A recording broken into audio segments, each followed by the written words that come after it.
에녹은 65세에 무두셀라를 낳았고 무두셀라를 낳은 후 300년을 하나님과 동행하며 자녀들을 낳았으며 그는 365세를 살았더라. 에녹이 하나님과 동행하더니 하나님이 그를 데려가심으로 세상에 있지 아니하였더라. 무두셀라는 187세에 라멕을 낳았고 라멕을 낳은 후 782년을 지내며 자녀를 낳았으며 그는 969세를 살고 죽었더라. 라멕은 182세에 아들을 낳고 이름을 노아라 하여 이르되 여호와께서 땅을 저주하심으로 수고롭게 일하는 우리를 이 아들이 아니하리라 하였더라. 라멕은 노아를 낳은 후 595년을 지내며 자녀들을 낳았으며 그는 777세를 살고 죽었더라.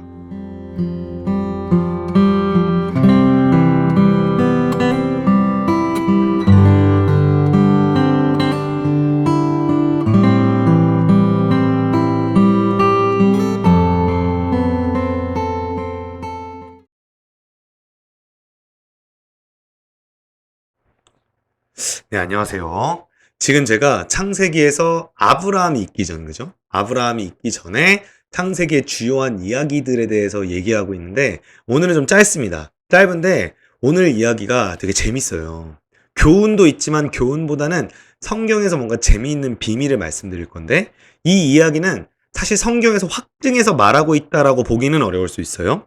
그런데 제가 예전에 전도사로 사역할 때 이 설교를 한번 들은 바 있었고요.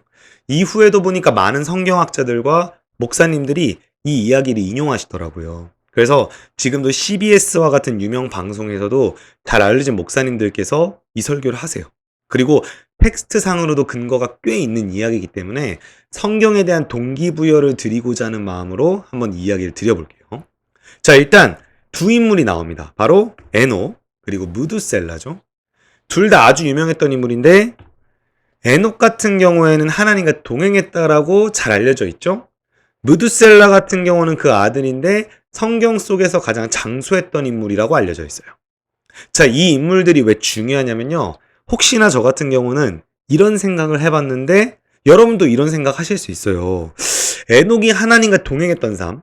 근데 그 가운데 무두셀라를 아들로 낳았다고 하는데 혹시 에녹이 하나님과 동행했던 삶과 무두셀라의 장수했던 삶에 상호 연관관계가 있는 것은 아닐까? 그리고 더불어 에녹의 삶에 무두셀라가 뭔가 영향을 미친 것은 아닐까? 자, 이거에 대해서요. 정자 창세기 5장을 보면서 구체적으로 살펴볼게요. 일단 5장을 보게 되면 여기서 알 수 있는 정보는 나이밖에 없긴 해요. 그런데 이야기를 하면 반대로 이 인물의 나이라는 게 이 에녹과 무두셀라의 관계, 그 삶을 풀어갈 수 있는 힌트가 될 수도 있다라는 거거든요. 자, 무슨 말인지 볼게요. 일단 보시면 무두셀라가 187세에 라멕을 낳았다라고 되어 있어요. 그럼 이제 무두셀라의 아들은 라멕이죠. 자, 다음에 라멕 같은 경우에 보니까 182세에 아들을 낳았는데 그게 노아예요. 그러니까 무두셀라가 노아의 할아버지인 거죠. 자, 그럼 무두셀라가 187세에 라멕을 낳았고 라멕이 182세에 아들을 낳았으니까 노아가 처음 출생했던 시기에 무두셀라의 나이가 몇 살이냐? 이걸 숫자로 따지면 369살이 되죠? 왜냐면 187 더하기 182니까요. 자, 그러면 이제 무두셀라가 노아하고 369살 차이인데요. 저희가 아는 것처럼 노아가 방주의 주인공이잖아요. 그러면 이 노아가 홍수를 경험했을 때 그 노아가 홍수가 나서 생존했을 당시에 몇 살이었느냐? 이거는 창세기 7장 6절을 보면요. 노아가 600살 때. 숫자도 외우기 좋네요. 600살 때 홍수가 있었다고 해요. 그럼 보세요. 무두셀라가 369살에 노아가 나왔는데 노아 600살 때 홍수가 있었으니까 홍수가 있을 당시에 무두셀라가 몇 살이었냐면 969살이었다는 얘기가 되죠. 자, 여러분 이게 왜 재밌는 거냐? 여러분 창세기 5장 본문 보세요. 무두셀라가 언제 죽었다고 돼 있죠? 969세를 살고 죽었다고 해요. 결론적으로 여러분 홍수가 났던 해에 무두셀라가 딱 죽었던 해라는 거예요. 재미있죠? 이제 궁금한 점은 그럼 무두셀라가 홍수로 죽은 것이냐 아니면 무드셀라가 죽던 해에 딱 홍수가 난 것이냐? 뭔지 이유는 알 수 없어요. 다만 저는 창세기 5장을 보게 되면서 라멕이 30절에 이렇게 말하잖아요. 노아라 하여 여호와께서 땅을 저주하심으로 수고롭게 일하는 우리를 이 아들 노아가 안위하리라 하였더라.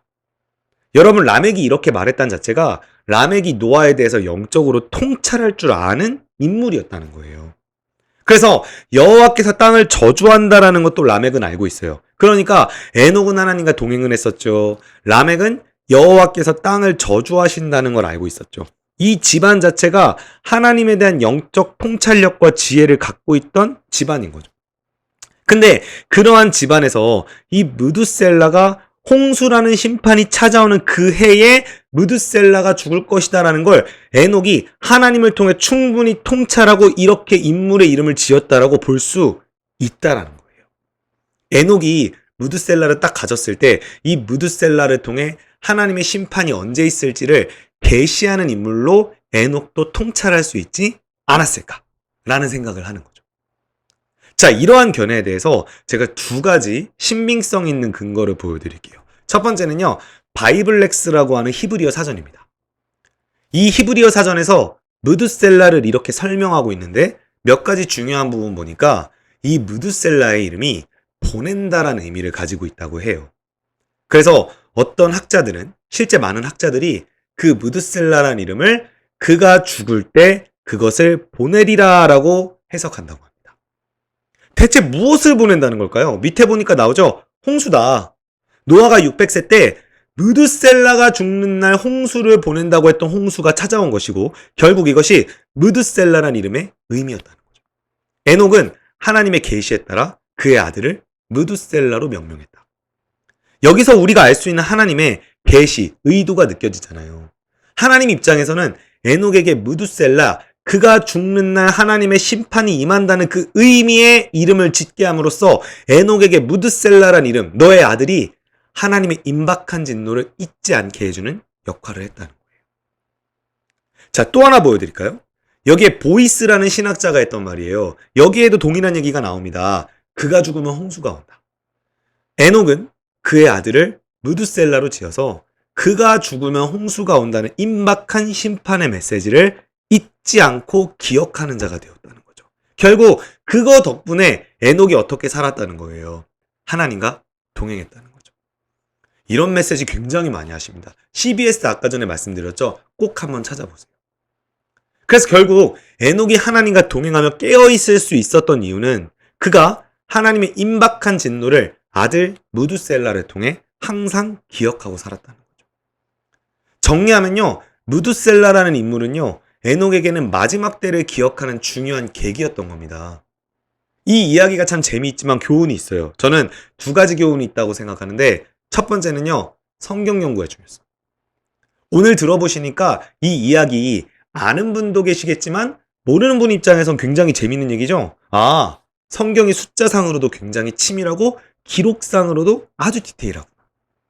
그래서 성경 공부는 대충 내가 은혜 받는 구절 한두 구절 묵상하고 넘어가는 식으로 공부하면 절대 안 되고 정말 치밀하고 깊이 있게 연구하고 공부해야 되겠구나.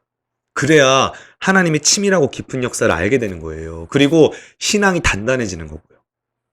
여러분 지금 당장 하셔야 될 일 다른 거 아닙니다. 성경 공부하셔야 돼요. 기도, 선교, 사역, 음악, 다음 세대 사역 다 좋아요. 여러분 그런데 이런 사역 하시려면 가장 중요한 게 뭐예요? 말씀이에요. 제가 최근에 몽골에 다녀왔잖아요.